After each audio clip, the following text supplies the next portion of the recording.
Hello guys, this is your friend Dark Verse. And we are back with a new fanfic. Which is, what if Naruto's power attracted a Saksy 6-girl harem? And if you enjoy this fanfic, then please press the like button and subscribe to my channel for more fanfic like this. And now let's start the fanfic. The village hidden in the leaf was in a state of utter panic and chaos. The village looked as if it was engulfed by hell itself. All hell had broken loose when they had to suddenly defend themselves against a monstrosity the likes of which they could not be prepared for, bared down upon them in the form of the mighty Kyuubi no Yoko, the strongest of the 9 great Biju. There it stood with its 9 long tails, gigantic paws and muscle. Its sharp teeth glinting under the full moon and its blood-red eyes lit with a mixture of anger and curiosity, it let out a roar as the forest set alight. It was hell as the beast tore them to shreds with but a flick of its tails. Damn, we getting massacred out here, yelled a Junin as the beast sent out another blast of chakra taking the form of flames as it engulfs more buildings and trees, luckily devoid of civilians. Quickly get the wounded out of there. We have to hold out till Yondaime-sama can get here. The Junin bared at another Chunin. That was the only thing keeping their hopes up. Hope that their leader will pull through and find a way to stop this monster. Kami-sama, we can't take much more of this. Hurry you're up, Minato. We need your help now. Those were the thoughts of Sarutobi Hiruzen, former Hokage, as he helped his village hold off the beast. Hokage Tower. The youthful visage of Minato Namikaze was etched in a scowl holding his contempt and sadness at the current situation. They only received word a few hours ago of the Biju coming to attack them, and what little defenses they could put up was crushed by the beast. Now a tenth of their village lie in ruins and his shinobi were being killed faster than an Uzumaki ate ramen. Minato knew that there was only one way of stopping the beast, and that was sealing it away. That was what he needed to do, but that was easier said than done. For instance, the only seal powerful enough to seal the beast was deadly. Shiki Fuin, the Reaper Death Seal. If using it you summon death itself to help create a powerful seal. The cost is one's life and soul, so he won't be surviving this plan. Then there's the container, which had to be a newborn child, and only 3 were being born this night, which just with luck were his because his wife had just gone into labor a few hours ago. He was having triplets, a boy and 2 girls. His wife would be bringing their children, Naruto, Nariko and Nanami, into this world. He absolutely hated being in his position now. He would have to subject 2 of his children to the life of a Jinchuriki. A truly dangerous file filled with conflict. The heavy heart he bore, even knowing he had no choice, was almost too much for him to bear. If he wasn't going to die, his wife would surely rectify that. A cold shiver ran down his back. Hokage-sama. He looked towards his office door to see a man toss it open, a doctor out of breath, unable to get the words out of what he had to say, but he didn't have to. Minato knew his children were born. It's time, were his last thoughts before leaving. Hospital. Kushina Namikaze looked down, smiling at the 3 bundles in her arms. On her right was little Naruto, who was almost the splitting image of his father, with blonde locks strewn about his little head. The only thing that he had of hers, though, was her beautiful violet amethyst eyes, but his were practically glowing like gems from what little glimpses she was able to get from them during his short life, and had whisker marks on each cheek from being exposed to the yokai hours earlier when she first went into labor, and his sisters also had them. In the middle was little Nariko, who, like her Aniki, she also looked a bit like their father, with blonde hair, only she had a few red streaks and she had navy blue eyes a few shades darker than their father's. On her left was little Nanami, who, like her sister, had both blonde and red hair, only she had more red than blonde and had identical eyes like their father. Both girls had quite a bit of energy from how long it took for them to go sleep. The 3 babies stirred uneasily, and she could tell why. The Kyuubi's malice could even be felt from here. Shish, it's alright little ones, mommy's here, she'll protect you, she won't let anything happen to you, my little angels. The babies settled down, soothed by the voice and love of their mother. Despite seeming calm and joyful, Kushina was anything but the emotions she was showing. In this situation she was fearful. their home was under the by a monster. Kushina was a powerful ninja in her own right. She had earned her nickname as the Red Death throughout her ninja career, but even she, an A-rank bordering on S-rank ninja, wouldn't want any part in fighting such a powerful creature. She only prayed her husband would find a way to stop the crisis. The door opened and in came a figure that was a sight for sore eyes. Wearing his own fragile smile just like the one she knew she was wearing, was her husband. Minato. He came up beside her, all the while his eyes reflected affection for her and their children. "Aren't they beautiful?" asked Kushina. "They perfect," was the loving response she got from her husband. They then spent a few moments just watching as the children slept. To them it was a fleeting vision of perfection that made them feel fulfilled. But Minato knew he would have to ruin this moment of peace for the sake of his home. "Kushina," he called. The said woman looked at her husband, hearing the pain in his voice. "I'm going to have to use that seal. I'm going to have to use the Shiki Fuin to seal the fox." As a response, his wife could only gasp after she got a hold of herself. "No, I will not have you use our babies for that, never." Minato sighed. He knew this was going to happen despite them both being masters of Fuinjutsu, therefore easily able to figure out what must be done. His wife would deny the necessity of making a Jinchuriki. She always was the hopeful and dreaming one out of the two of them, while he took up the job of the realist. "We have no choice, nothing else can stop it, we have to do this for the sake of the village and our children." At this, his wife's face twisted in pain, like the thought of it caused her physical pain, and she started crying. "Then why do you have to die?" She looked up with a tear-stained face. "Why do our babies have to grow up without their two-san?" Minato himself had to hold in his own tears as he answered his wife's question. "Because it is my duty as Hokage and a father." Kushina lowered her head in resignation. Minato then took his daughters and said a parting word to his wife and son before proceeding to walk out the room.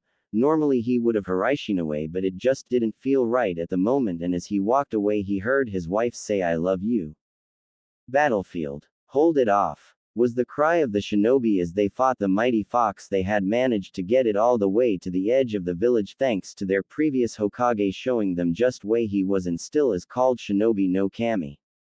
Suddenly there was a pillar of smoke and Gamabuta, the chief toad, attacked the fox, pushing it back even more. The crowd cheered for their Hokage. Though Sarutobi knew what was happening by the bundles in Minato's arms. He knew he was still needed, and he only hoped his wife and children would forgive him for what he was about to do. He called Kakashi, who was still fresh for battle because he was kept back because of his age. So he made his way to Gamabuta. "Minato, let me do the sealing. You have so much you still have to do," Sarutobi said, trying to make the younger man change his mind. However, Minato shook his head, stating that he was the Hokage and he had to do this himself, and the two men bowed their heads, but a split second later Sarutobi appeared behind him and knocked him out, taking the girls from his arms.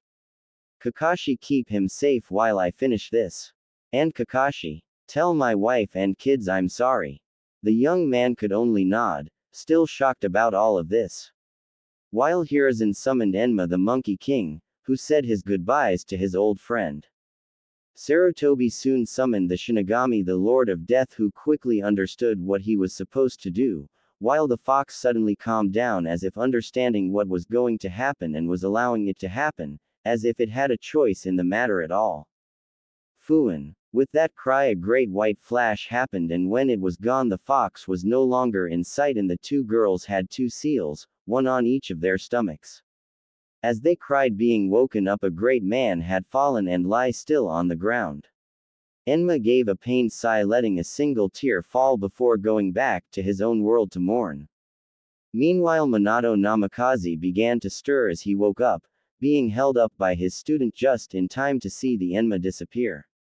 He saw Sarutobi's unmoving form and the absence of the Kyuubi, and he put two and two together and jolted from where he was being supported. He ignored his student calling him and rushed to where the two girls. The deed was done and he could not change it, so he picked up his daughters and looked down at the third still form. "Thank you," were the last words he spoke to the man who just saved his life. Hospital. Kushina Namikaze saw the end to the fighting and realized what that must have meant, as was the evidence of her crying. Just then the door opened up and she saw someone she did not think of ever seeing again, her husband holding their daughters in his arms. Her crying stopped as he walked up to her, neither doing anything, as they looked awkwardly at each other, neither knowing what to do, until Kushina laughed and engulfed her husband and daughters in her arms, holding their children between them as they cried tears of joy. Their family was not destroyed. Later a village meeting was held early in the morning. Minato stood holding his daughters while a little ways back Kushina held their son Naruto. Good people of the Leaf, I know you all are in pain now with the loss of so many and the destruction brought about by the Kyuubi, but please do not sadden. We have survived thanks to the sacrifice of so many, and we have made it through to a new day, and we can rebuild what we lost. At this the crowd cheered from the conviction in their leader's voice.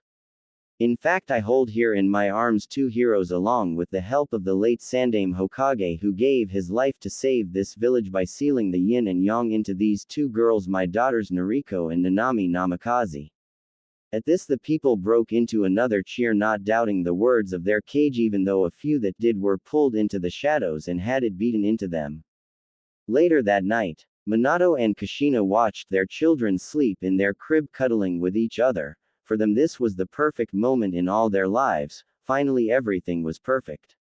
For them nothing could ruin this for them. Little did they know certain things will change everything, and only destruction would await if things went down a bad path.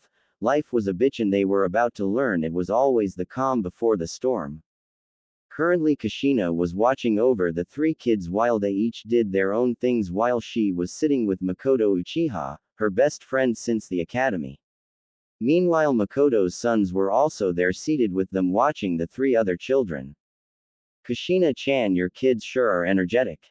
I almost feel sorry for you, but then again they inherit that from you. Although Naruto-kun seems a bit out of place, rather choosing to sit under a tree and read. He's such a quiet child, he reminds me of Itachi-chan being so mature. I bet you proud of him. Makoto stated in a happy tone. While Itachi sighed, his mother was just so blunt. Well, Makoto-chan, he has always been so quiet and he always head stuffed in books. Honestly dunno what to do anymore. Even Minato wasn't this quiet when he was younger. For once I wish he could maybe communicate more with his sisters. Kushina sighed in exasperation, which the other woman looked confused at. Why? Does Minato feel the same way? Doesn't he communicate well with them? I know Itachi-chan was like him a little, but he knew how to communicate with his cousins at least, asked Makoto, wearing a frown on her face. Meanwhile, although Itachi wasn't one for trouble and eavesdropping, he couldn't help listening in on his mother's conversation with the Udime's wife on the 4-year-old boy who sat in the shade of a tree a little ways from where they sat, with a book in his hands. It's not that he doesn't communicate well with them, because he does, it's just ever since he could talk properly he always complains when one or both of his sisters sleep next to him. He always says it hurts or it burns, but the doctors say he's fine. I can't help but think maybe he doesn't like his sisters. This was said with a tone of hurt by Kushina, and Makoto frowned more. I don't believe this. There's something else at play here. I've seen the boy's eyes every time he looks at them. There's nothing but love and kindness in those amethyst eyes of his. While Makoto thought upon this, Itachi had similar thoughts. Something's just not right here. Itachi's own thoughts were also analyzing the situation, and he knew what it was. It was on the tip of his tongue, but he just couldn't get it.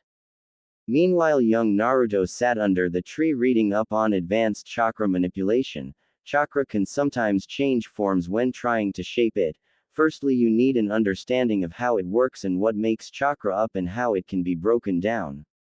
So Kushina-chan has Minato and you started with their training. I know Sasuke started his training just a week ago and he's coming along nicely. Makoto asked, trying to lighten up the mood, and Kushina nodded. Yes, we have. Minato decided he was going to train them in ninjutsu, chakra control and taijutsu, while I train them in fuinjutsu, genjutsu and kenjutsu, and we'll both be training them in weapons. Kushina said, brightening up with a grin. Wow. Well, how far are they with it? I'm sure they all took to Fuinjutsu like fish to water. This, however, Makoto found was not the right thing to say, as this brought Kushina to frown deeply. When it comes to ninjutsu, the girls excels, learning at a quick rate, while Naruto also excels in it. He doesn't get it down as fast as they do. However, when it comes to chakra control, he is leaps and bounds in front of them because their control. Then there's taijutsu. The girls are great because of their physical condition, but Naruto, while he is very good for his age, he just never wins against them. Again, the girls at Fuinjutsu and Genjutsu, which he excels at, and the same with taijutsu could be said about Kenjutsu, but I'm proud of my girls. At this, Makoto once again frowned at Kushina. Can't see her son as a genius and a hard worker? Makoto thought, shaking her head slowly at her best friend. One day, Kushina-chan, this is going to come back and bite you. Meanwhile, Itachi was shocked and impressed. The 4-year-old was very smart, and he found himself all the more curious about this child. A month later, Naruto walked down the street of Konoha on his way to buy some ice cream from one of the stands to cheer him up, also as a reward for a chakra control exercise that he learned all by himself. As he patted his wallet, Panther-chan, he couldn't help but think about all the changes with his ninja training during the past month, and he frowned. To-san, Ka-chan, why do you favor Nariko-chan and Nanami-chan more than me? This was his thoughts as he thought about the past month. Flashback. A day after Makoto and her sons came by, Minato and Kushina called a meeting in Naruto. Nariko and Nanami sat side by side on the couch before their parents. Alright kids, your Ka-san and I have decided to change your training a bit. Firstly, we decided to hold off Fuinjutsu, Genjutsu and chakra control for a few more years. Another thing we have decided, since the girls hold the Kyuubi's chakra, they had to be trained first, so Naruto, we won't carry on training you until you all start the academy. Minato said happily, even though he just unknowingly hurt his only son by doing that, but the girls cheered and Kushina smiled, but Naruto frowned deeply. Ka-chan, To-san, how come the only the things I'm really good at are put on hold, and why is my training on hold just because the girls hold the Kyuubi's chakra? Why not hold off on the things that they excel in? Naruto asked, wearing the same deep frown, not understanding why his parents would stunt his growth. Naruto Namikaze, stop being so selfish. We are doing this because your sisters need it more. And they will be targets. Kushina said in a disapproving tone, scolding her son, while Minato frowned at Naruto and the girls grinned. But Ka-san, what about me? Naruto never got to finish as his mother yelled for him to shut up and go to his room and not come down until she told him to, because she wasn't gonna tolerate any back chatting. So he dutifully got up, ignoring his sister's looks of satisfaction, and went to his room and cried himself to sleep. The following weeks were hell for him, because every time his sisters made sure to get him into trouble, and their parents didn't believe when he said something and his sisters said differently. End of flashback. Naruto was so consumed by his thoughts he never noticed the old lady walking in front of him. Meanwhile, Elder Katsumi Kurama of the Kurama clan was taking a stroll around the village to stretch a bit. The elder was currently dressed in what seemed to be a brown traditional kimono with a dark pink obi with white petals decorating it at the sleeves and bottoms. Her gray, brown hair was pinned up in a bun, and her honey-colored eyes shone with happiness. Oof. Who the heck do you think you are bumping into? Oh, it's just a brat. The Kurama huffed and was about to carry on walking, that is, until. Hey, what's that supposed to mean? Naruto shouted in a burst of rare childishness, momentarily forgetting about apologizing to his elders. That young man was supposed to mean you just a snot-nosed brat. And you have no right to speak to your elders in that manner. Especially a clan elder of the Kurama clan. Elder Katsumi barked at the 4-year-old boy, while a twinkle of amusement shining in her eyes. While Naruto just realized he was shouting at an elder and took a step back before bowing low to the woman. I'm so sorry, Elder-san. It was wrong and unjust to speak in the manner of which I have. And I should not have done so, but I was so unfocused and in my own thoughts. Please let me make it up to you. These were Naruto's words as he bowed, and the elder put on a thoughtful face as the boy looked up at her with his amethyst eyes. Alright, now we are talking. How about I some dango? Then I'll share my wisdom with your young mind. Sounds fair enough. Katsum spoke with a glimmer of curious mischief. Yes, Elder San. That sounds fair enough. Naruto replied, happy that he won't get into trouble, and perhaps get some advice on genjutsu from this woman. After all, she came from the Kurama clan, and by the way she dressed you could tell she's one of their elders. So slowly the two made their way to the dango stand. You can cut the crap with Elder San. The name's Katsum Kurama. And your brat? She asked him, and he paid for the dango they bought. Naruto namikaze. Elder, I mean Katsum-san. Came the response, and now know who she was talking to. She let out a small laugh but also grew curious. Say brat, I bet Hokage-sama and his wife has already started with your training, right? Which category do you excel in? She asked, not caring about clan stuff. She was never one for technicalities. Yes they have, but, well, I guess I excel in fuinjutsu, genjutsu, chakra control and kenjutsu, Naruto said with a slightly sad tone which made Katsum raise a brow, surprise and impression but also confusion. Really? I'm sure your training is going well then, she said, chewing on her dango with hawk-like eyes that only a trained ninja could. Actually, I was going to ask you for some tips on genjutsu because my family, you see, they more busy training my sisters, and so my training was put on hold, but I still want to train, and I know you from the Kurama clan too. Naruto trailed off, having the decency to look ashamed, but there was a bitter glint in his eyes which darkened ever so slightly. What he said sent Katsum for a loop. Were his parents playing favorites? This left a funny taste in her mouth. Well, if that's the case, I suppose I can give you some advice on that subject, but first, how much do you know about genjutsu? At this she watched as his eyes lit up like a kid at a toy store. Genjutsu is mostly to do with the mind and causes one's mind to hallucinate, and is mostly used to distract the enemy to take them out of battle quickly, and is not something used by many ninjas. Naruto said this with confidence. While Katsum smiled, not many children outside of our clan knows that.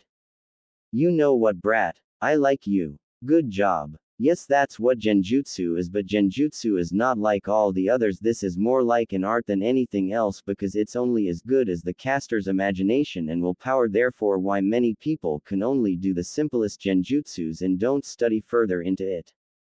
Genjutsu is something that you can't really master because of the limitless opportunities there are. In my clan, for one, we all study the art of genjutsu, and it runs through our veins to know the hows and whys of it. However, every decade there is someone born within our clan who can not only use illusions, but the illusions they use can cause physical damage to the body. See where I'm going with this? Genjutsu is something that can't be taught by someone, it's something you make from scratch. Therefore, genjutsu is the ultimate jutsu which depends on the person's control, will and imagination. Katsum told him, which he sat wide-eyed with awe and wonder, so she mentally gave herself a pat on her back, thinking it was the same conversation she had with her granddaughter, Yakumo, a few months ago. Wow. Do you think I can become a genjutsu specialist? He asked hopeful, and she just chuckled at him. He was one interesting brat, perhaps she could help him out just a little. Yup, if you practice hard enough and have the determination and imagination for it, I'm sure you can become a master in your own way. No doubt about it. She said this while ruffling his hair a little, and he beamed up at her. Well, brat, it's time I get home. I still have a granddaughter to talk to. It was nice meeting you. Good luck and thanks for the dango. The elderly woman said before getting up and walking away, not before she left a plain-looking scroll in his hands. Naruto looked at the scroll in his hands and read the title. Iryujin Gijutsu. Chen, Illusion Technique.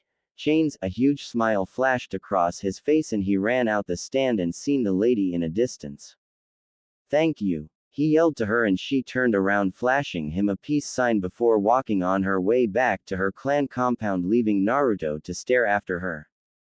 2 months later. After meeting Katsumi Kurama, it seemed to Naruto that was where his luck stopped, as not even a day later he drew a picture of his family and left to use the toilet, only to come back and see his parents praising Noriko about his picture that she claimed was hers, and because he confronted her about it he got punished by picking weeds for the next 2 days. Then Nanami breaks their mother's vase because she was running and he gets blamed for it just because he was there and they didn't believe him, so he was punished once again because Noriko and Nanami can do no wrong. That wasn't fair at all. Of course things looked like they were looking up for him when he found his father's Fuinjutsu book and decided to keep it, and he was coming along nicely for being self-taught. I mean, how many 4-year-olds can say they know how to make storage seals? Though it seemed to him that his sisters were trying to make his life a living hell, and throughout the past 2 months he found himself being excluded from curtain activities or being punished and called a liar, it had become so bad that for the first time Kushina raised her hand and brought it down on her own son, all things that left him bitter and hurt. He had slowly come to hate his sisters, especially since the past month was their birthday and the girls banned the other clan children from being friends with him. Flashback. It was their 5th birthday today and he felt like nothing could bring down his happy mood today. Things were finally looking up for him. Oh, how wrong he had been, how very wrong. Outside. Everyone. I have an announcement to make. Firstly, thank you for coming. And then secondly, Nanami and I are banning anyone who wants to be friends with us to be friends with Naruto because he's mean. Noriko stated, clapping her hands together with Nanami at her side nodding in conviction. The other kids all looked confused at this but walked over to the girls, even though some threw apologetic looks while he looked hurt and confused. He didn't say or do anything to them. End of flashback. That had been truly hurtful and sad for the blonde. Currently the girls and Naruto were unpacking the groceries for their mother as she went back to the market for something she forgot. Suddenly, out of pure reflexes, he pulled Noriko out the way as a kunai embedded itself into the wall and a ninja with the headband for Iwa with a slash across it appeared and started chasing the 3 of them, who were now running almost to the gates of the compound. Both girls were so scared that they tripped and fell. This made Naruto turn back for them and he took 2 kunais for them. He turned around just as the shinobi brought down his kunai to cut the blonde. Naruto, who was running on adrenaline, ran through seals as fast as he could and set the genjutsu he had been working on for the past month on the shinobi, who stopped dead in his tracks and fell to the ground. Just as Naruto passed out, he could only think one thing before joining his sisters, who were both unconscious from shock. Ten no Shogai no Rakuen, success, heaven's false paradise. But of course when they woke up everyone had come to a conclusion that the fox cast the genjutsu on the man to protect itself, and once again his sisters took his credit because of the fox. This had left him bitter and angry, and for the first time he could honestly say he hated his sisters with all his being. However, something far worse was going to happen, which would just nail the coffin shut and completely destroy this so-called happy family. All this would soon take place on the triplets' 7th birthday. Soon a legend would be born and a prophecy would come to play which will leave earth-shattering revelations. Humph. Shizune. Come look at all these people. Walking around without a care. Buying gifts for those 2 brats. This was stated by a blonde-headed woman who looked to be only in her early 30s. Her honey golden brown eyes narrowed in contempt at the villagers as a black-headed woman walked in the office. Her dark brown, almost black-eyed, held the same emotions. Hi, Tsunade-sama. It's as if they forget the Udaime has a son too. It's honestly shameful. Those girls think they will be able to outshadow Naruto Otudo. They have another thing coming. He is so much better than them. How Hokage-sama and Kushina-san can't see this is beyond me. Jiraiya-sama is even ashamed. He said every time he tries to include Naru-chan they either get distracted by the girls or they brush it off and say Naruto's too busy stuffing his heads in books and pranking people. Even when we say he's not like that, they always saying he's my son, I should know. Yet they know nothing about him. Poor Naruto-kun. If I didn't still think they loved him a little, I'd say they'd forget him one day, and I doubt things would be the same again. Even while Shizune said this, it was like fate was laughing at her, because soon she and everyone would find out just how true her words were and how it would soon bring about changes and big ones too. Tsunade sat with a cup of sake in her hand, twirled it around. If Shizune and her weren't so busy with the research lab today, they would sure go over to get Naruto, who she saw as a son, and celebrate with him. However, this was called in as an emergency that couldn't wait. She looked over at the cupboard on the side. Inside she had put the gifts Shizune and she bought for him. Maybe when they got out this hospital later today, she'll drop them off with an apology. I wish we weren't called into the research department today. We could have celebrated with Naruto. Tsunade sighed when she said this, and Shizune suddenly looked downtrodden before shaking her head. Well, let's get going. The earlier we start, the earlier we get to see Naruto-chan. Shizune said with conviction as she pumped her fist into the air, and you could practically see the stars in her eyes. Tsunade grinned. Hi. Let's go, Shizune. Shocking Shizune out of her mental state, the two left the office with the hope of seeing their surrogate son and brother. Unknown to them, the next time they saw him they would shed tears of horror and sadness. Namikaze compound. Minato and Kushina lie asleep on their bed. Well, they were asleep until the door was roughly tossed open. With the slamming noise and the two yells of Ka-san and Tu-san, the parents were rudely awoken. Good morning, my angels. What do we owe the pleasure of this visit? Minato's annoyance was covered up nicely, after all, who likes being rudely awoken? Especially when dreaming of making his family bigger. Tu-san, you promised to take us to all our friends. Then go to the festival. Nanami's whiny voice was heard loud and clear, as if speaking in a microphone, and Minato and Kushina inwardly flinched. Yeah, Ka-san. Can we go now, please? Noriko, with her apparently adorable puppy dog eyes, quickly took her parents in the palm of her hands. With that, the two girls had them and almost everyone else wrapped around their pinky. Meanwhile, in another room not too far down from their parents' room, on a small bed lay Naruto, who was still asleep, and the reason for this was that he had stayed up the whole night working on a new genjutsu that could make him invisible to the world, and that everyone will forget about him, well, except the people who actually care for him. All the while Noriko and Nanami dragged their parents out the house. When they were done, Naruto slowly came to when the front door closed. Ah, stupid Naruto. Don't stay up so late, especially when the next day is your birthday. Tsunade Ka-san would have your hide for this. Ah, wait a minute. Naruto, who was ranting and raving, suddenly realized the front door had banged shut, which had awoken him. Naruto ran to the cold window that had frost on it just to see his sisters and parents walking away from the house, all dressed up in nice warm mittens and scarves around their necks. He was shocked. Did they forget about him? Why were they leaving him at home? How could they be so cruel? Without knowing it, he had lost all sense and started running down the stairs on the cold wooden floor before tossing the door open and running out of the house. Meanwhile, Minato and Kushina were already almost out the gates without paying any attention to the surroundings and only on the girls. They finally stepped out the compound gates. That's when Minato and Kushina activated the seals on the compound.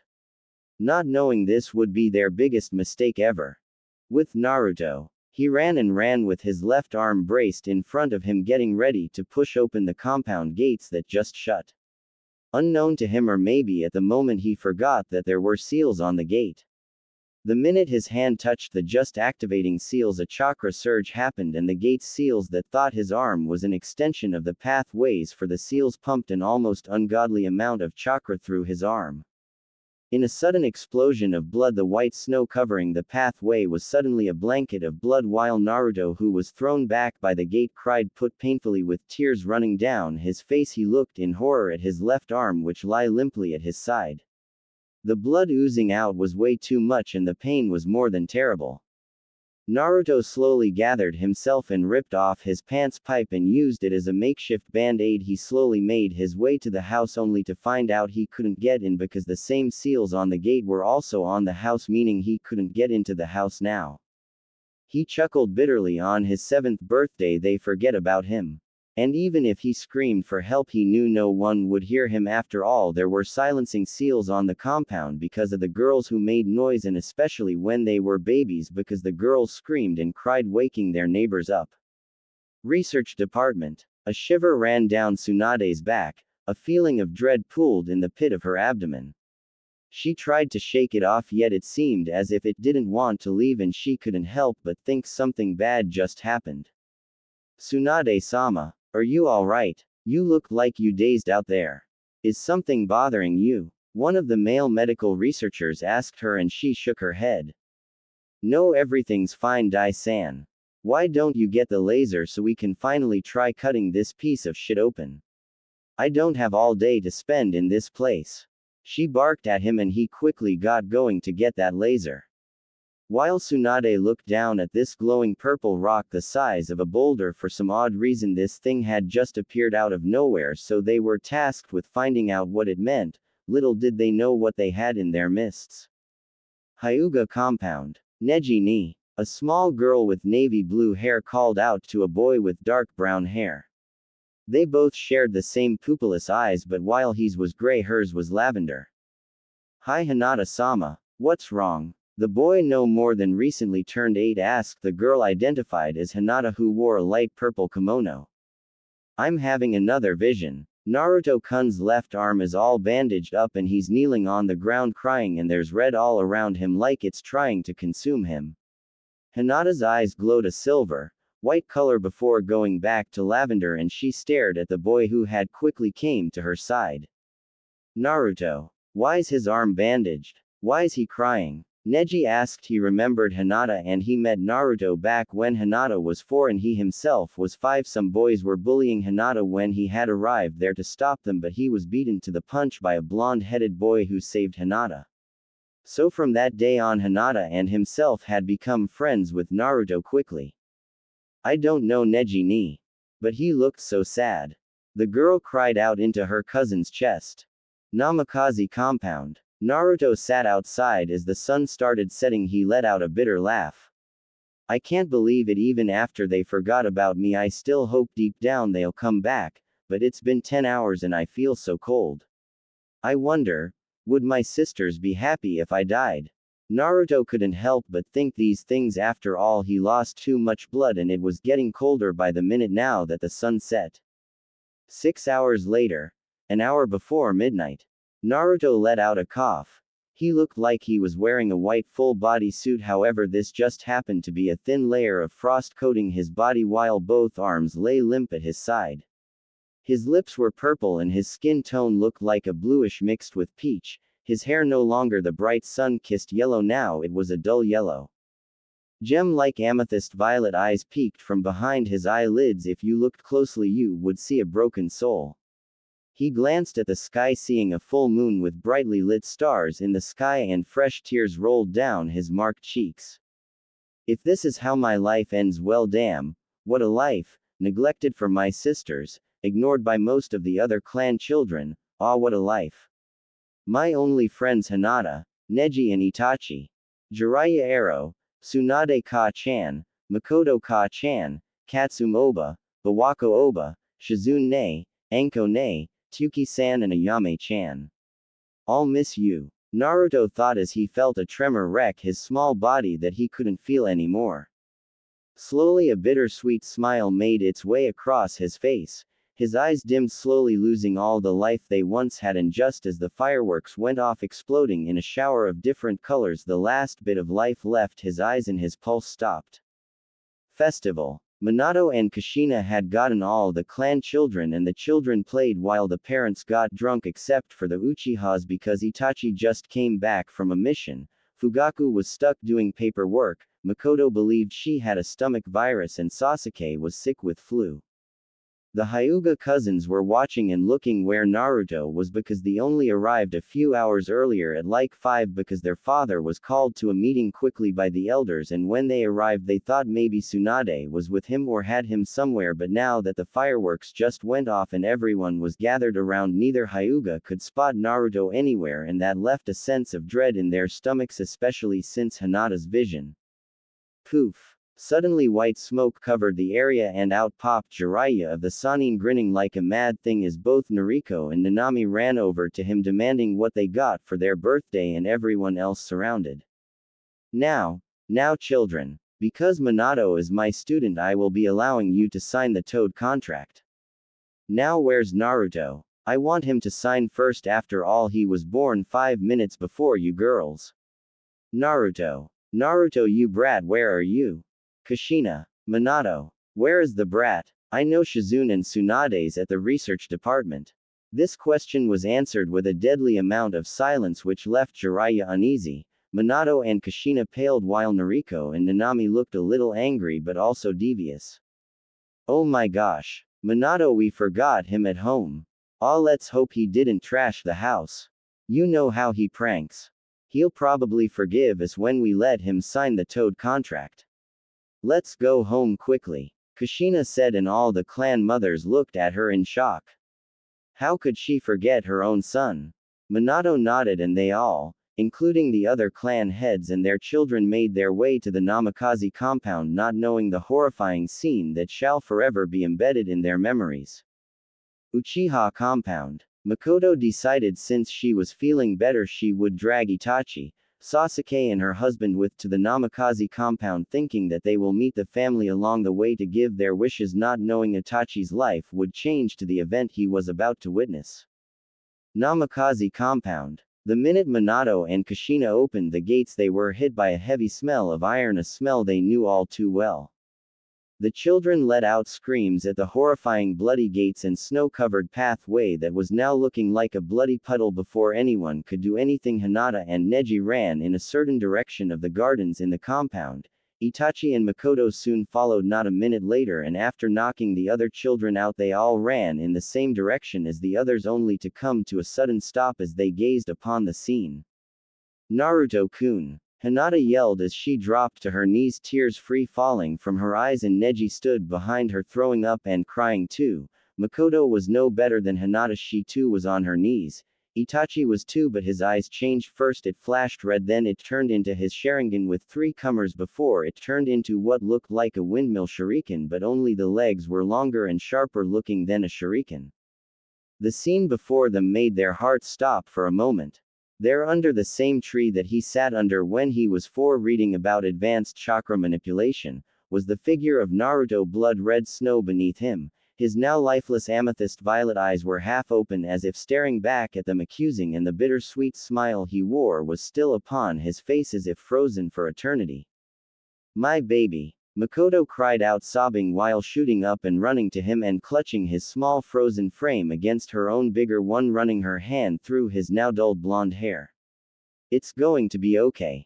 Honey, Ka-chan's here, baby, Ka-chan's here, now everything will be fine. She sobbed, rocking back and forth while one thought ran through the other clan's heads. Why is Makoto crying like he's her son? Poor woman looks distraught, and Kushina and Minato are frozen in shock and horror. The full moon shone over the scene as Jiraiya was on his knees with tears running down his face. He suddenly got up and slapped both Kushina and Minato across their faces, snapping them out of their daze, and Kushina suddenly started crying, whispering, my baby, oh my baby, over and over while Minato shook, crying silently. This is your entire fault. If you just cared more about your son than always about your daughters, maybe this wouldn't have happened. Now let's get your son to Tsunade to see what she can do about your up. Jiraiya barked at them and Kushina cried some more before making her way over to Makoto, who still rocked Naruto back and forth, and she took Naruto's body out her best friend's arms, who was shaking badly. Miko-chan, let's go to the hospital. Sue. She never got to finish because Makoto stood up and slapped her across her tear-stained face while glaring daggers at her, a true Uchiha glare that never before was directed at her, and it left her speechless and standing with Naruto's ice-cold body in her arms. You not his mother, or a friend of mine, Makoto said and walked away before Kushina followed her, silently crying more as she and everyone else made their way to the hospital in silence with the sobs of Hinata loud in their ears. Hospital. Tsunade and Shizune gave up. They really did. They spent a whole day's worth of time with Naruto wasted at the research department, and in the end they got nothing from the stupid rock that seemed to glow brighter, and it was just a ways from illuminating the room. Tsunade sighed that idiot Jiraiya got to see her Naru-chan before her. That was unfair. She mentally pouted. Bang. The doors banged open and a gasping teary-eyed Shizune made her look at the door's direction, and what she saw only brought back memories of her past love and dead brother and made her heart boil with anger. Naruto. What the happened to him? Minato. Kushina. Answer me. Tsunade roared in anger, looking at the boy before her who lied in a teary-eyed Kushina's arms, who was rushing to her silently with Makoto lurking with tears behind her and glowing red eyes showing why she was the Uchiha head's wife. I have a guess. Minato said palely as Tsunade turned her deadly golden brown eyes to him and then back to Kushina, and then she slowly looked down at Naruto. He had no pulse. I want a good damn explanation from you. Shizune. Get yourself together. You nurses. Get a goddamn stretcher. Asp. Now. Tsunade yelled the last part and the nurses ran off and did just that. With Tsunade. Come on Naruto. Damn it, don't leave me. Beat, you stupid heartbeat. Tsunade thought as tears fell from her eyes, looking down at the small boy that lied before her on a table, and another doctor came to her and shook his head, and she still tried along with Shizune, who also cried. Unknown place. Naruto. Wake up. Open your eyes. Your beautiful eyes. A voice was heard in the endless white around him, and he suddenly found himself lying on lush green grass and a clear blue sky above him. Where am I? Am I dead? Naruto thought, and then there was a laugh sounding like chiming glass bells, and he sat up and looked around until he found the source of the sound. A beautiful woman with bright red hair and violet eyes walked towards him. She was fair and slim. She wore a white robe-like kimono that reached her ankles. Her hair was tied up in two buns on top of her head, and paper tags dangling from the senbon needles poking out on either side of her buns. The kimono was simple with silver and gold designs on it, and she walked barefoot towards him with a mother's smile upon her face, as she helped him stand. Naruto. You are the heir to the Uzumaki legacy. Yes, you have died, but not for long. You are in the realm of choosing. This is the Uzumaki legacy. My name is Mito Uzumaki. I will be explaining to you about your blood rights, however it will be locked in your mind until you gain back what you have lost, the woman said, and with every word she said Naruto felt shocked, happy and confusion. He was happy he was meeting an ancestor, especially since she, from what he read in the history books, was the clan heir until she passed away after the Uzumaki was destroyed and his mother got to the village, yet she never named someone next in line for heir. What do you mean? How can I be the clan's heir? I mean, I didn't do anything, and I don't even know any clan fuinjutsu. This was said with his head drooping in a frown. Mito's mouth frowned downwards and she put her hand on his shoulder. You, out of everyone out there, have the true heart and soul of a clan leader. Your intelligence, strategic mind, will and determination, and naturally seeing the good in everything. Even the family that neglected you. Don't take revenge. Just show them what they missed out on, but don't forgive them. Tolerate but never forget. You face many challenges ahead of you. Mito told him with a small smile upon her lips. Meanwhile, in the realm of the living, only a few seconds had gone by and Tsunade and Shizune were still trying to revive him, but only managed to regenerate some tissue for his arm, but they could do nothing about the destroyed chakra coils in his left arm. Outside, Kushina and Minato got verbal beatdowns by Makoto, and it made them feel like shit, while Hinata and Neji refused to leave the hospital until they got word of Naruto, while many of the other clans went home shaking their heads at the couple, and Itachi sat on the other end perking up every time a doctor walked past. Back in the Uzumaki realm of choosing, Naruto sat listening to what was going on and what was going to happen when he gets sent back. I can't believe this. And no one knew this, only from one clan head to the next. And when I get back, my memories of this place will be sealed until I choose of my own will what my next steps will be, and if I don't choose the right one, my memories and my heir rights will be wiped clean like my mother. Also, there's a glowing purple rock that you sealed a lot of your chakra, including half of your soul in. And it will come to me the minute I take the right path. Then now that you told me everything, I guess you going to send me back? Naruto asked why was his life so troublesome. In the realm of the living, Shikamaru sneezed. Yes, but before that, remember about the prophecy. You will regain what you have lost, for the future has been foretold, or all will be lost for the greater events that will soon happen, and the heir of Whirlpool who holds a great burden of hatred will need to rise above all that's against him. Now Naruto, are you ready to go back? Mito asked, and he nodded, remembering the prophecy she told him that he was a part of. After he nodded, Mito leaned forward and placed a kiss on his forehead and watched him slowly get a blank and confused look before fading away. She sighed and rubbed her wrist where a seal was seen. The seal held the Uzumaki's white crest with gold outlines around it. It appeared when she proved herself to her grand uncle Ashina Uzumaki, the eldest brother to her grandfather. She became heir when she was 16, and it seemed so long ago. Realm of the living. Bump. Bee bump. Bee bump. Tsunade heard a heartbeat and she let fresh tears fall, but in joy. Shizune was in a similar state while all the doctors cheered. After stabilizing him, Shizune and Tsunade went to the family to give them the news. She saw Jiraiya sitting with his head between his knees. Minato holding a still crying Kushina while he cried himself. Hinata and Neji sitting by Makoto, who promised the Hyugas she'll take care of them. Makoto herself was looking exhausted and sick, and you could tell she's been vomiting by the pale shaking hands. Itachi sat a seat away from his mother, and Fugaku held a sleeping Sasuke on his lap, unconsciously holding Sasuke tighter to him because of what had happened to Naruto. He didn't want it to happen with his sons, so he decided he'll lay off them. Tsunade cleared her throat and got their attention, and they all jumped.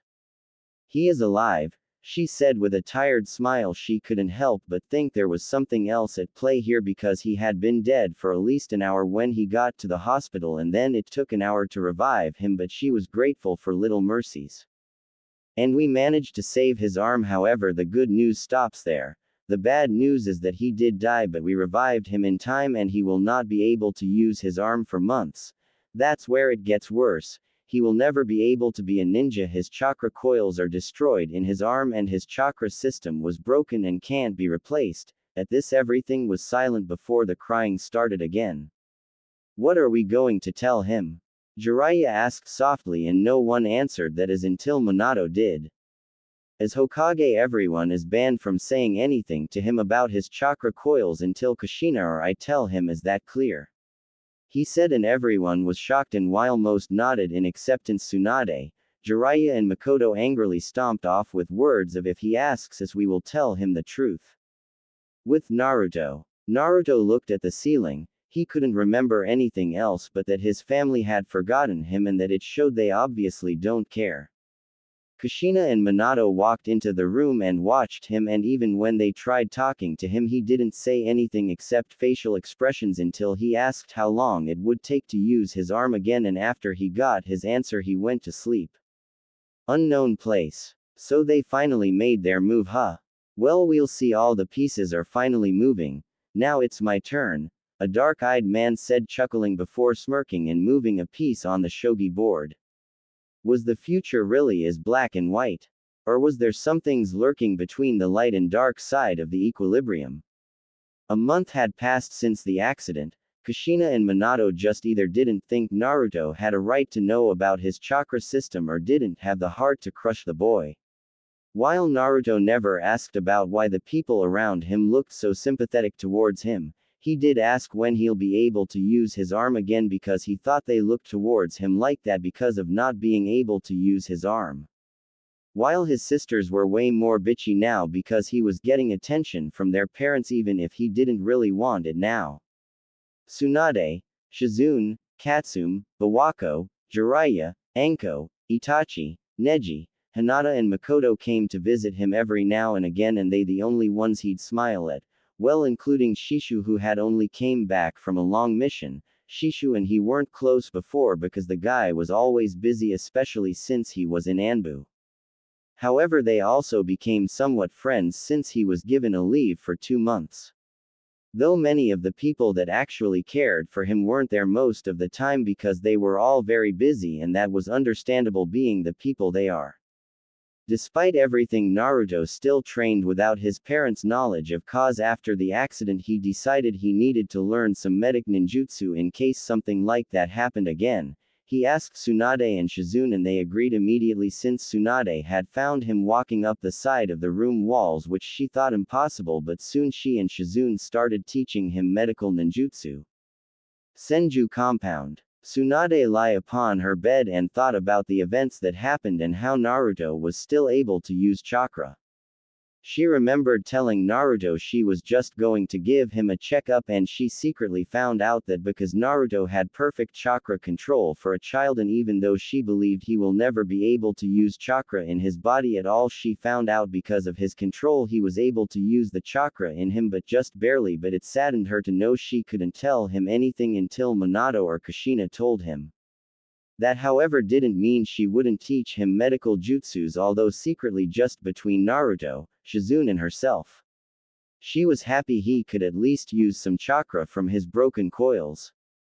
Thinking about it made her frown. Maybe he inherited one good thing from Kushina then, and that was the Uzumaki healing abilities, but even she knew it would take the vitality of someone like her grandmother, Mito, to heal a chakra system that was broken in 20 places, these places being his 2 parts by his stomach, 3 parts in his arm that was damaged badly, 7 along his ribs, another 3 in his left leg, 2 in his other arm, 1 by his shoulder blades and 2 near his heart.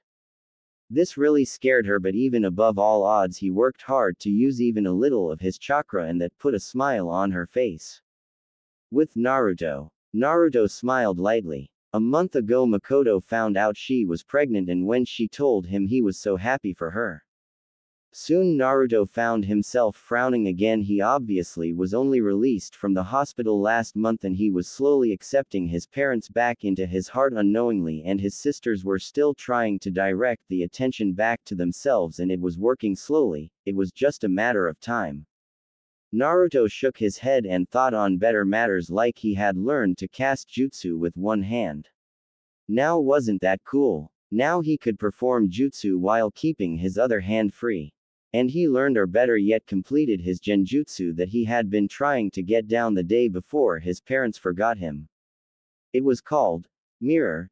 This allowed him to be somewhere without people or the affected person to see, or more like ignore his presence, and they won't pay him much thought, almost as if making himself invisible to that person or people. So it soon became that his favorite thing to do was use his sisters as test subjects for this jutsu, because he could make himself invisible to them, so even if he was there they wouldn't pay any attention to him.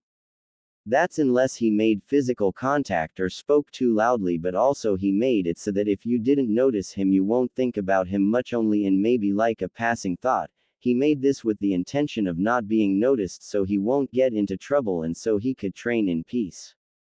He loved this genjutsu and thought if he mastered it one day it could become a base for another genjutsu that would be better than this one, but the original had a fault that if someone who wasn't affected by the genjutsu starts up a conversation about the caster. Another thing is the medical ninjutsu, that had taken him a month to get down one jutsu. And although it wasn't grad, it was something, and the basics are always something to know even if it was E-ranked. Naruto pouted and decided to rather sleep than carry on pondering over the last 2 months. Dream. Naruto suddenly found himself in an empty white abyss and saw a flash of something, then a deep male voice rang out all around him. Strength is power, descendant, but strength of the heart is more powerful. Remember, the voice spoke but most parts couldn't be heard, and Naruto tried calling out but the voice would speak, but then some parts were blocked out so he couldn't hear. Suddenly he found himself falling in a black abyss and he was screaming. There was suddenly a burning in his chest, like flames coming out as if to consume him and swallow him whole. End dream. It was 1 in the morning when Naruto awoke, startled and breathing hard. He tried to move, feeling an incredible pain throughout his body.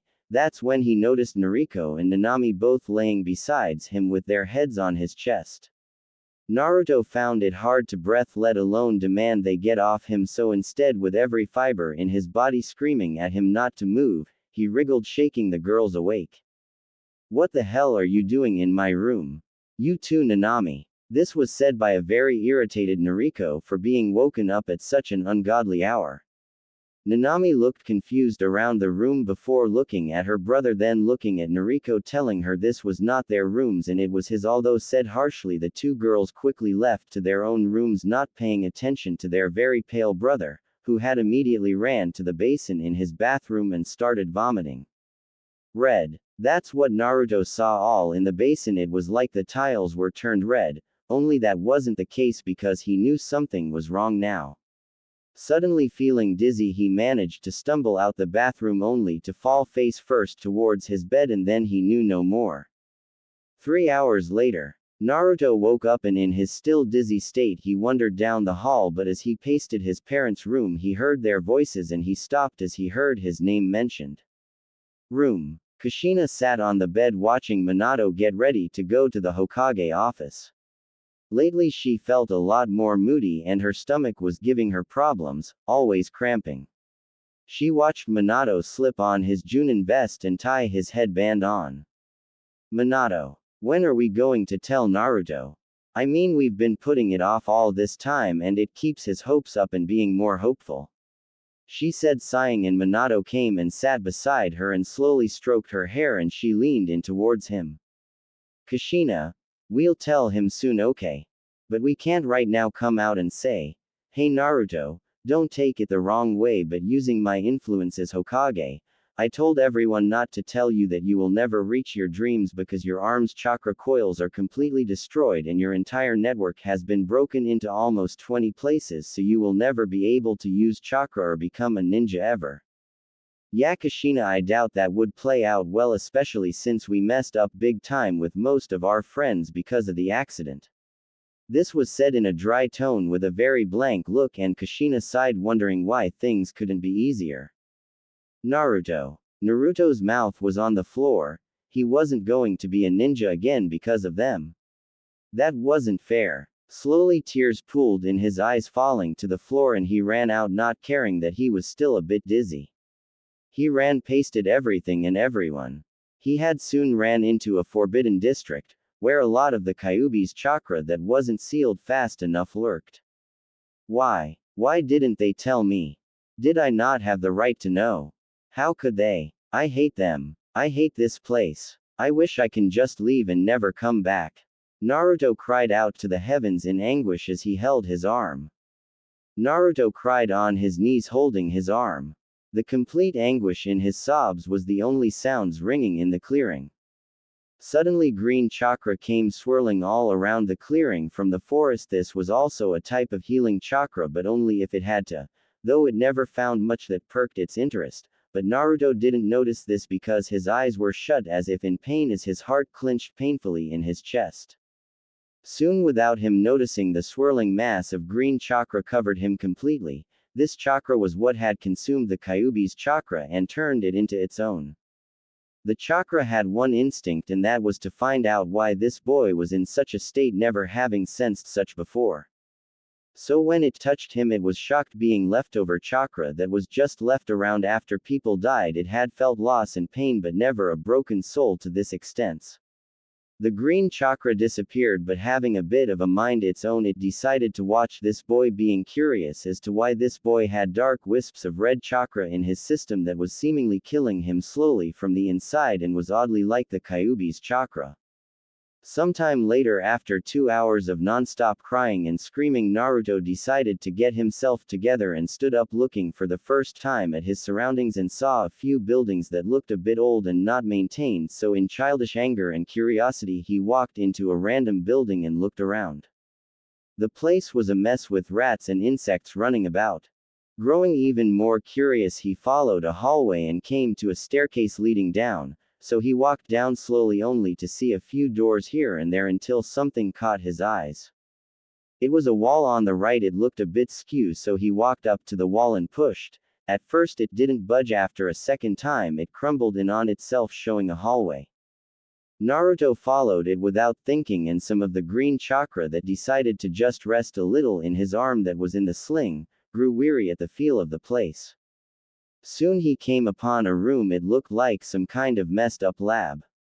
There was a bed in the middle like one from hospitals, only this was mattered with blood, dried blood.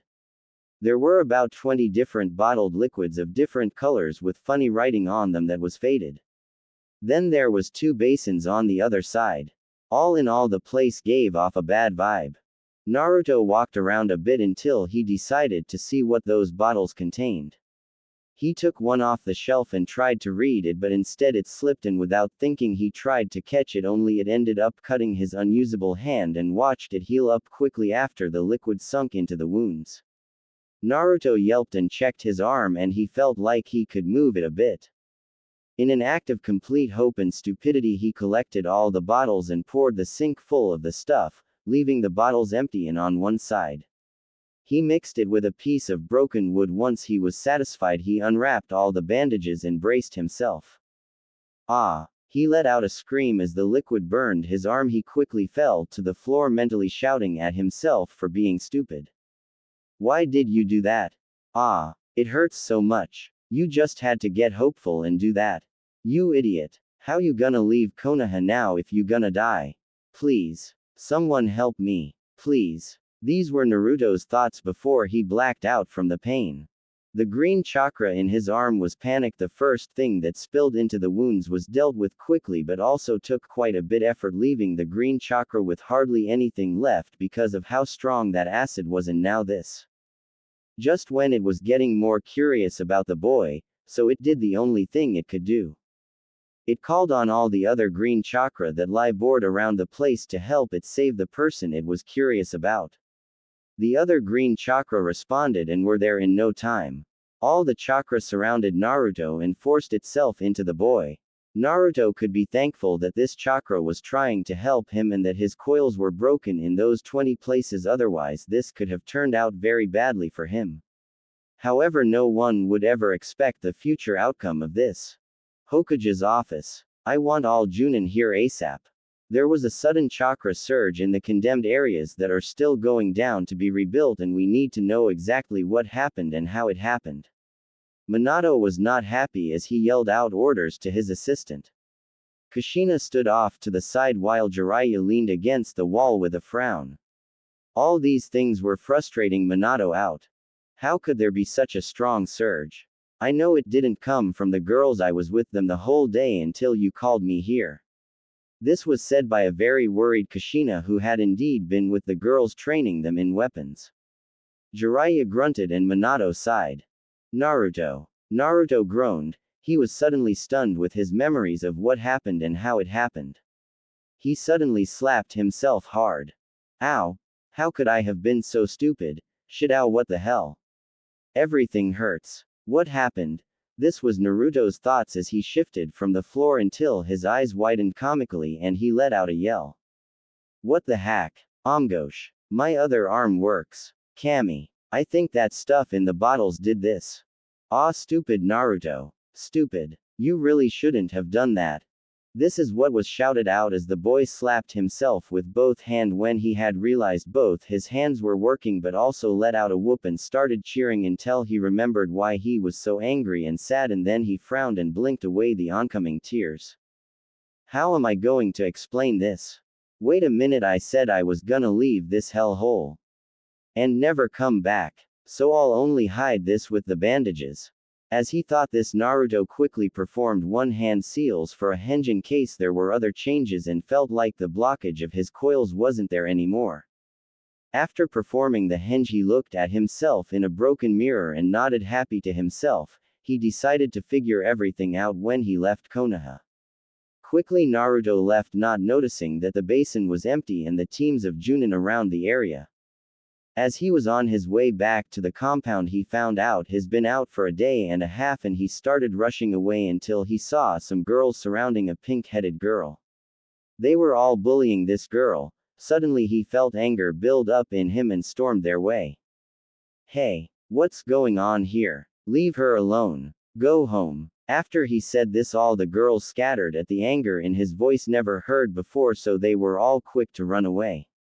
This left Naruto alone with the pink-headed girl who was crying in the middle of the park. Hey, are you okay? What's your name? I'm Naruto. Why was those girls bothering you? Naruto asked gently, sitting down in front of the girl, and she sniffed and shook her head. You not here to tease me, are you? She asking softly, stuttering and looking at him with emerald green eyes, making him blink and shake his head. I'm Sakura. Haruno and they always tease me about my forehead. I don't know why I have a big forehead. It's not my fault. She yelled before sobbing into her knees with her body shaking, and Naruto patted her head with the hand that wasn't damaged before he fixed it. I'm sorry, your forehead isn't that big. They lying to you just because you must be really smart. He told her, smiling softly, and she looked up with hopeful eyes. Here, take this, he said, pulling out a purple string that he used as a bookmark from his pocket and tied it double on her wrist. I'm going home now, bye. Naruto said, waving at her, and she smiled a little smile and wiped her tears away. Bye Naruto-kun, she yelled, her voice cracking a little from all her crying. Later that night, when Naruto got home, the place was empty and no one was around, so he went to his room and undid the hinge and looked in the mirror and noticed some differences. First, his hair now had black streaks along with the blonde. His eyes stayed the same but looked more intensive than before, and his whisker marks were a bit lighter now and looked like they would fade as he grew older.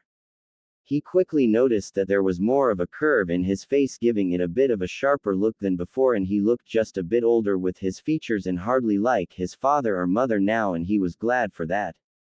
Wow, I wonder if it was because of that medication that I'm like this now. Maybe I should try and see if my jutsus still work properly. Naruto thought, admiring his new looks before making a shadow clone that he learned how to make when he secretly watched Kushina teach it to the girls. So he spent the rest of the day checking if his genjutsus worked still and if the medical ninjutsu also worked, and also the Academy 3 along with a little fuinjutsu.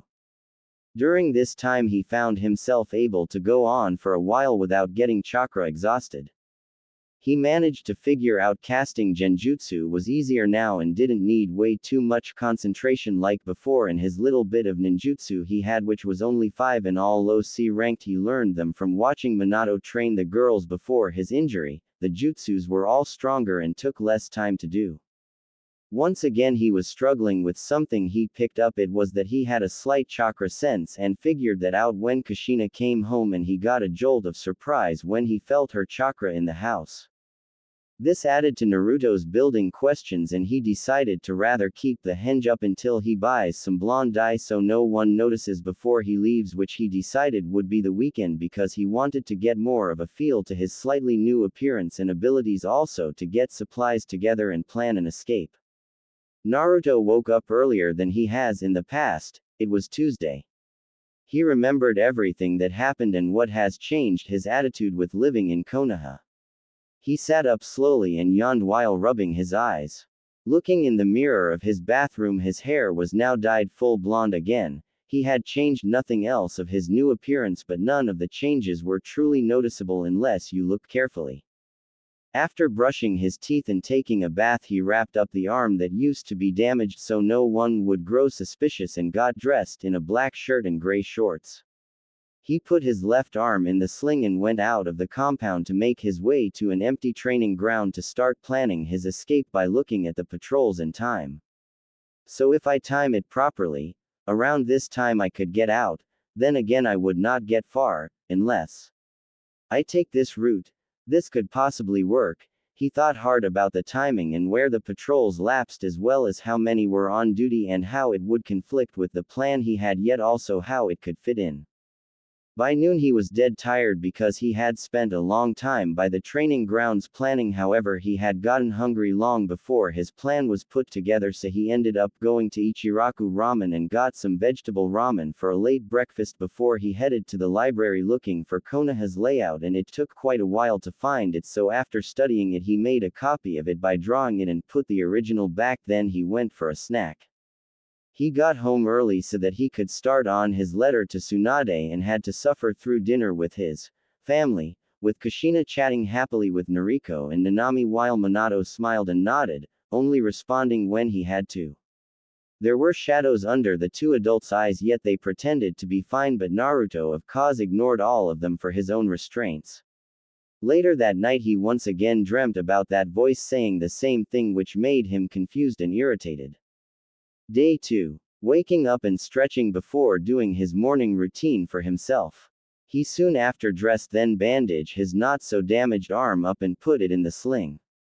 Leaving the house and compound was easy to do. He went to the training grounds to train a little before anyone came around, and then also worked on his escape plans by checking out different escape routes and decided that the front gate was the best option when using the plan he had in mind. By the time he got home he was way too tired to sit around with his family and play the brother and son in the house. So he just took his dinner and ate in his room, ignoring the rest of them. After eating he made 2 storage scrolls and packed up 5 of his shirts and 5 pants and shorts, along with 2 pairs of ninja sandals. He sealed all that in the one scroll and put it in a black backpack that had many pockets. He went to sleep early because it was just 2 days before he left and he needed to plan out everything properly. Day 3. He performed the same morning ritual that he has for the past 2 days before leaving. This time, however, he went to the market using a henge. He took all his money he had saved up from his parents and Tsunade. He ended up spending 3 hours at the market buying rations, a few bottles of water, a medical kit, a sewing kit, a set of sharp kunai and shurikens, as well as a roll of exploding tags. Going to an alley he sealed all the new supplies in the other storage scroll he made and undid the henge before getting some breakfast. The money was all what he got in the monthly allowances, which was 100 yen for the month, however, with him collecting and saving since he was 5. Going bad to the compound once again, he decided to skip supper and went to his room. He sat at his desk and pulled out the letter he was going to leave for Tsunade and read over it for the 5th time since he wrote it. Tomorrow night, the night when everyone will be occupied with his escape plan going off, that's when he'll leave. He would have enough time from the morning to set up his plan. Naruto sighed softly. Why couldn't they just tell me? They could have at least made amends by telling me and helping me through it, but instead they kept it from me. I can't go back now. I have completely lost all the trust I had in them. I will leave tomorrow and I will never come back. And if I do, I'll prove how much of a better person I am. As he thought this, his emotions swirled. One part of him believed deep down that maybe they still loved him, but the other part argued if they loved him even a little they would have said something or comforted him a little like they do to Noriko and Nanami. So with his inner struggle, the side that no longer wanted them as a family won, and he steeled himself, determined not to hold on anymore, because after all they have done, what forgiveness do they deserve?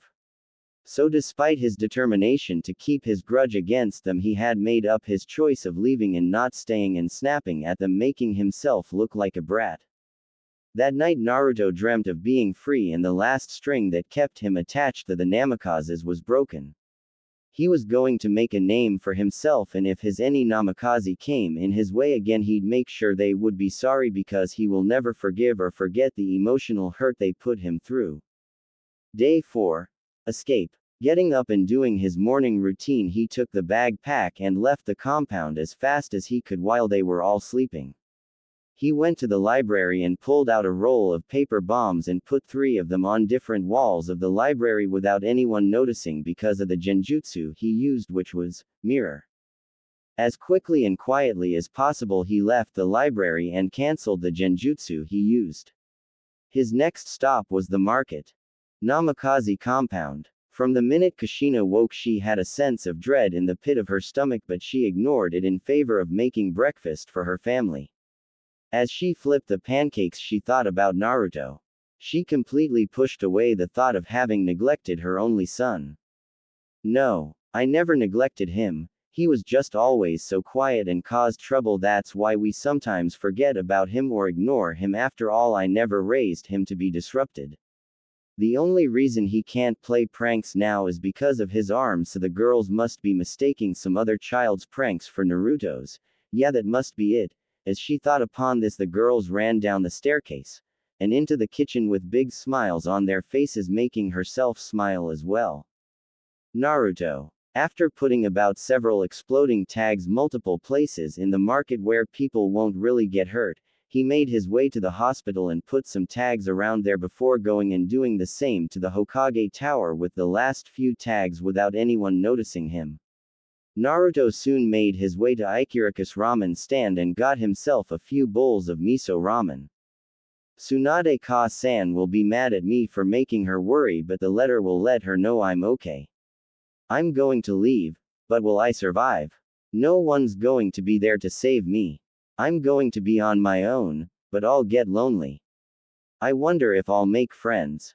Naruto thought upon this slightly fearful. After all, he was only just a child and he could only hope that his intellectual mind would help him. Drinking the miso soup, he thanked the father-daughter duo who watched him with worried. Naruto walked out the stand with the black backpack slung over his back and looked up at the sky as a soft breeze blew by, ruffling his blonde hair. The sun stood dead still in the sky, indicating that it was 12 now. Naruto turned away and made his way into a forest by a nearby training ground, looking for a stream to use a dye remover to wash out the blonde dye. He had planned everything out as best as he could. Now all he had to do was put this plan in motion and make his escape. 10 hours later, a boy in black, who was identified as Naruto with his streaks in his hair, moved around in the shadows as quickly and silently as he could as he made his way to the front gates of Konoha with a black backpack slung over his back. He stood in the shadow of the wall, making his chakra signal as small as he could. Then he made a hand sign and sent out a small pulse of chakra and then hanged into a rat at the same time as casting his genjutsu, mirror, on the guards by the gate. Boom! Was the sound of all the paper bombs going off, which was also Naruto's signal to leave when the gate guards jumped looking for the problem that caused the explosion. So hanged as a rat, Naruto hightailed it out of Konoha gates, hiding a good distance away from the place that tried to destroy his dreams, in between some tree roots. Namikaze compound. Minato lied in his bed next to Kushina thinking about Naruto. Come to think of it, I haven't seen him the whole day. I wonder if Kushina has. As he thought this, an explosion went off, startling Kushina awake.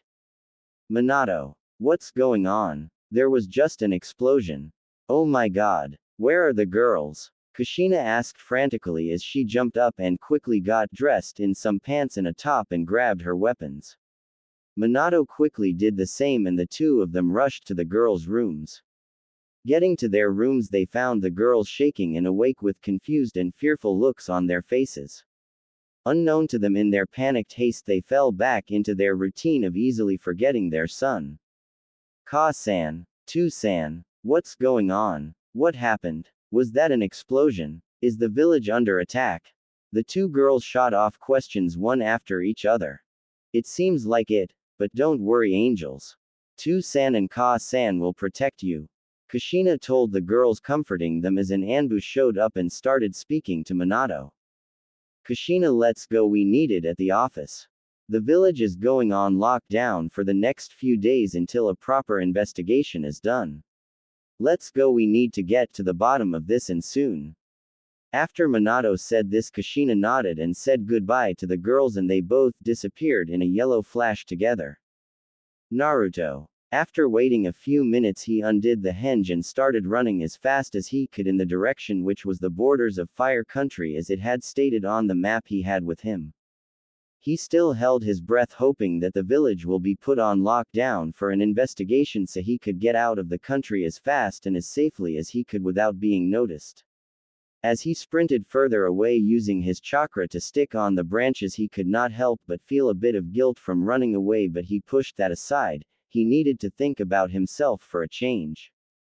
Hokage Tower. The people occupying the meeting room were in utter chaos and disorder, with clan heads and civilians shouting and fighting among each other, and that is the scene Minato and Kushina flashed into. The chaos only settled down by seeing their Hokage and his wife. Hokage-sama, Kushina-sama. What's going on? Are we being attacked? Have you caught anyone yet? Do you know who did this? These were the questions fired off by the civilian council members, one being especially loud was Haruno Mebuki, which made some of the more sensitive clan heads wince at the loudness. Silence. Firstly, it would seem like we are being attacked. Secondly, we do not know who the culprit is. Thirdly, what we do know is that the library, hospital, area around this tower and the market was targeted, other than that no other places have been bombed with explosive tags. This is a worrying factor, so the village will be on lockdown for the next few days until an investigation is done. Dismissed. After explaining this to the council, they accepted it and Minato and Kushina left to his office. Naruto. Naruto stood panting. He felt like he had been running forever, much longer than he could keep up. He pulled out the map and estimated that he was about halfway to the border of Fire Country, and like someone lifted a weight off his shoulders, he slumped over under the tree he was standing under. After all, he had been running right through the night, only taking short breaks every now and then. Soon he fell asleep under the tree hidden behind some of the bigger roots. 8 hours later. By the time Naruto woke up again, he could see by the sky and sun that it was probably late afternoon, and he mentally smacked himself out of his sheer forgetfulness with his situation. What if the village sent out Anbu already? And they could have caught him. What if they caught me? Ah, they'll drag me back and lock me up. I forgot about that. Naruto thought as he looked around for anything suspicious before pulling out a bottle of water and drinking some up, then he put it away and stretched. It wasn't long before the sun set and he was on the move again, moving only as fast as his still sore muscles allowed him to. Konoha. Tsunade was stuck once again in the research lab looking over some new poisons that Shizune and her were trying to break down in various parts. She had heard the explosions and a Chunin had come running to Shizune and herself just to tell them not to worry and that for now the village was on lockdown. It made her angry to no end, but she had her duty along with Shizune in the research lab for future reference, and she understood that, which is why she ended up working along with Shizune to the bone for the next 3 days. However, on her desk back at the Senju compound there lied a not-so-innocent-looking envelope waiting to be opened and let out all its secrets. Naruto. 2 days had passed since he left Konoha, 2 hard days of running non-stop even when his muscles protesting, and now he was almost to the border, just a few meters away from freedom, and in a fast sprint he crossed it as fast as he could. He was now on the border of sand. Suddenly the wide grin that stretched across his face twisted into one of pain and he dropped to the ground in pain, clutching his head with both hands. He felt like his head would explode in a shower of gore and he couldn't stop it. His scream of pain was cut off in his throat when he blacked out. 1 hour later. Waking up to a splitting headache was something Naruto had become used to. After all, reading throughout the night about chakra arts had both its pros and cons. However, Naruto had the worst headache yet. His eyes hurt, ears hurt, and most of all he felt like he had been introduced to a hard book cover meeting his face, but checking out by feeling his face he could tell nothing was broken. So as he sat up, suddenly everything came rushing back to him. Mito, the Purple Rock, him being the chosen heir for the Uzumaki clan, their legacy, the prophecy that he didn't care about, and having his memories sealed and the reasons behind getting them sealed. He let out a shaky breath and looked up to the sky and closed his eyes in reminisce, completely understanding why this had been the right decision. Flashback. I'm going to start with the Uzumaki legacy. It all started back just before the 6 Paths of Sage died. You see, the 6 Paths of Sage had a dream to keep the world in peace, but he knew he was too old to continue doing that, so he passed his dream on to his sons, Indra and Asura. Indra was a prodigy from the start, however Asura was slow learning and was accused of having no talent. Yet as they grew older, Asura pushed and worked hard to learn the things he did and believed that love and friendship was the key to peace, while Indra never worked as hard as his younger brother and believed power and control is what was needed for peace. When their father died, he chose Asura for his successor because he too believed in love and friendship. However, Indra was enraged and jealous, so he was easily controlled by Black Zetsu, who also changed the table that spoke of the truth, which was passed on to Indra's descendants, the Uchiha. Indra had started a war with Asura in which their descendants carried on, not knowing why they fought in the first place. Asura's descends the Senju and Uzumaki fought for many years against the Uchiha until Asura's reincarnation Hashirama Senju, my belated husband, was born and decided to start the village of Konoha with Madara Uchiha Indra's reincarnation, who agreed for his people. They brought about peace to the lands once again until Madara grew jealous that Hashirama was chosen to be Kage and caused chaos. However, his clan abandoned him in his streak of jealousy because they wanted peace. So Hashirama and Madara faced off. However, Madara overstepped his boundaries and controlled the Kyuubi with his eternal Mangekyo Sharingan. So in an act of desperation I used my special chakra chains to seal the Kyuubi within myself. Hashirama ended up winning and Madara apparently died, and Hashirama died in the war. Now once again the cycle of hatred is repeating itself, and according to tells you have been chosen to be Asura's reincarnation and Uchiha Sasuke as Indra's. Mito explained all this without pause, and Naruto's eyes widened a bit comically at the last bit. Me and Makoto Ka-san's younger son Sasuke. Itachi's brother. We gonna end up fighting. How? I don't understand. Why must he be that guy's reincarnation? Why am I Asura's reincarnation? Why? Naruto rambled on until Mito made him keep quiet with a look that made him quiet very quickly. It's just how it is. Not even we know how to predict who becomes the reincarnation.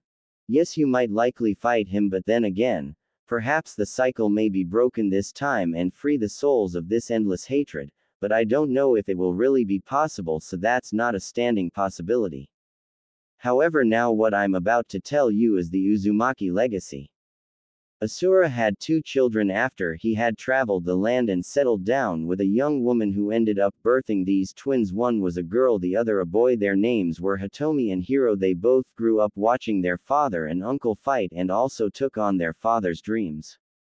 The girl, Hitomi, was talented in manipulation of the earth and could grow trees, make rivers and heal with chakra.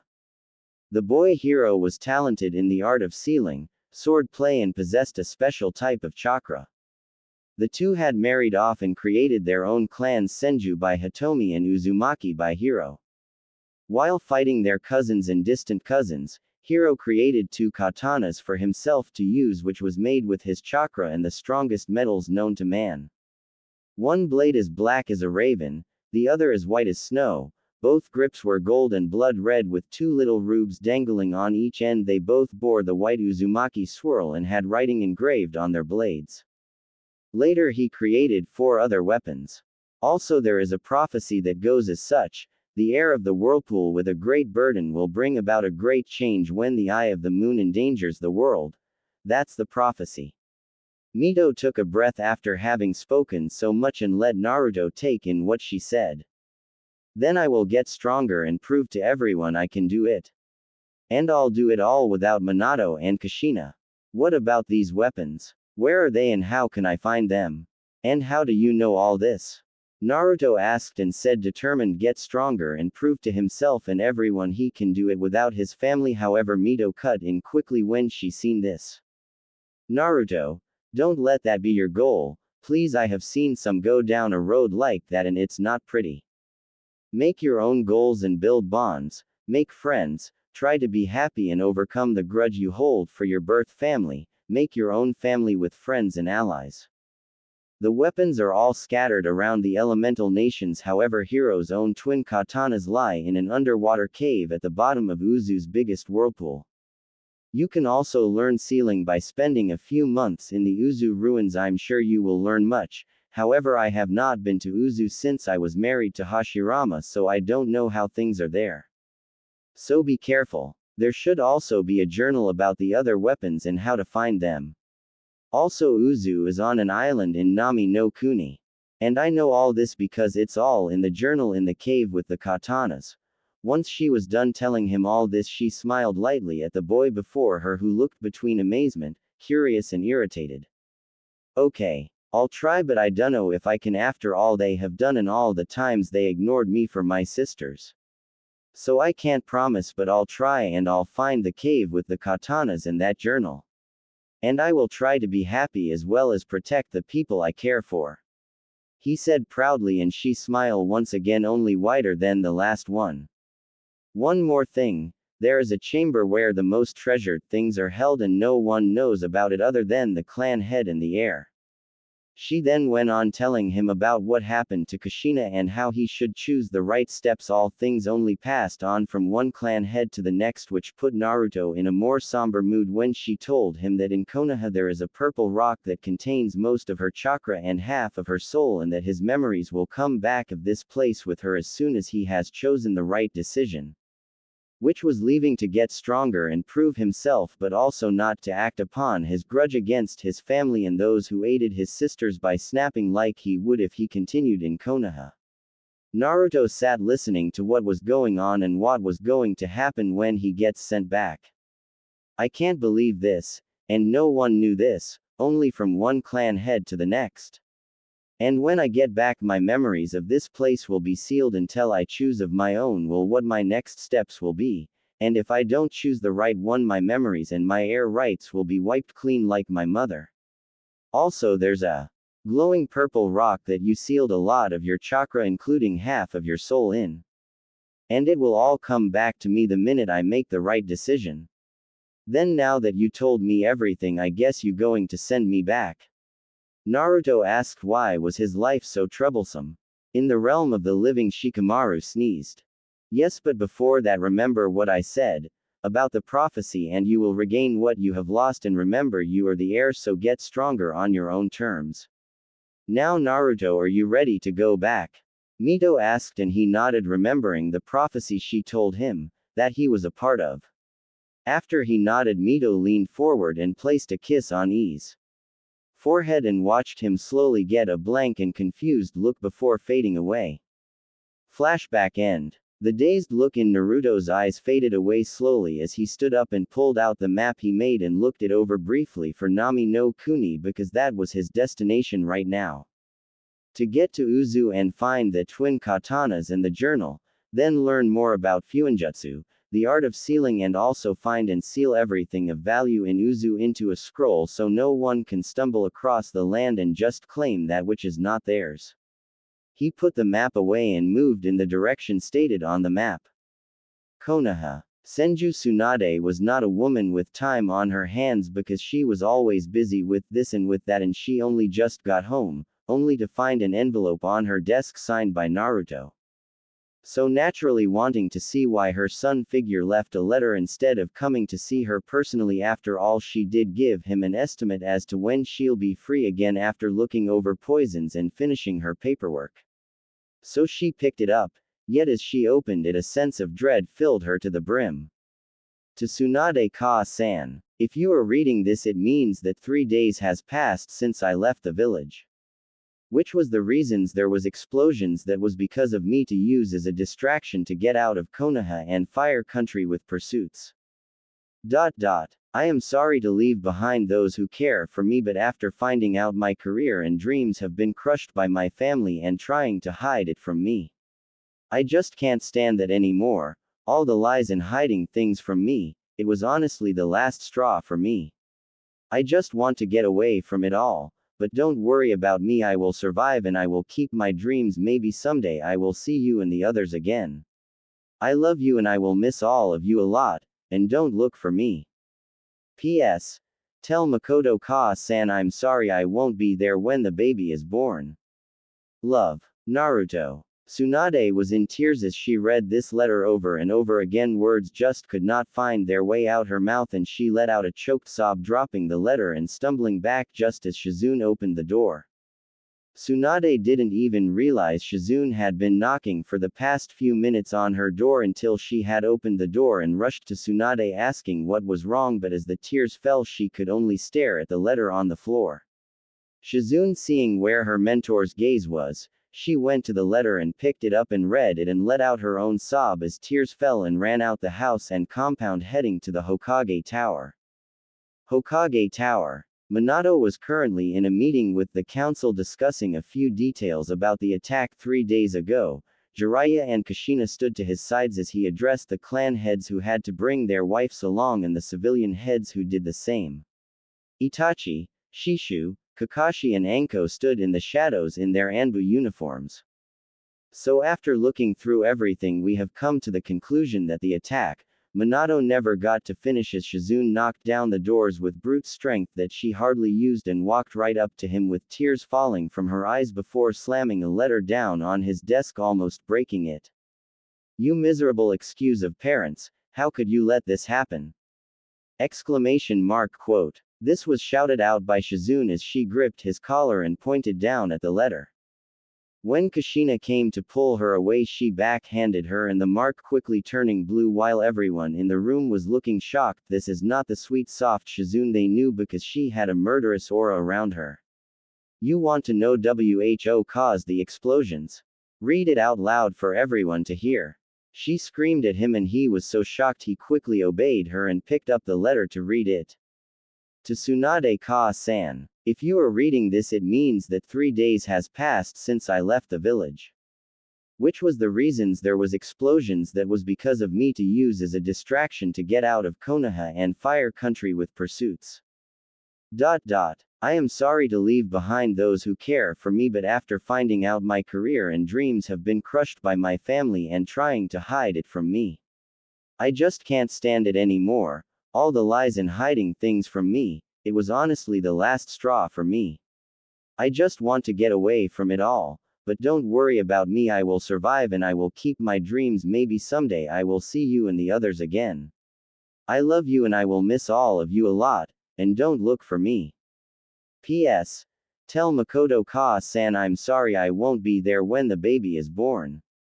Love. Naruto. Minato only realized what he just read after he uttered his only son's name, and he also realized he still had a meeting going on.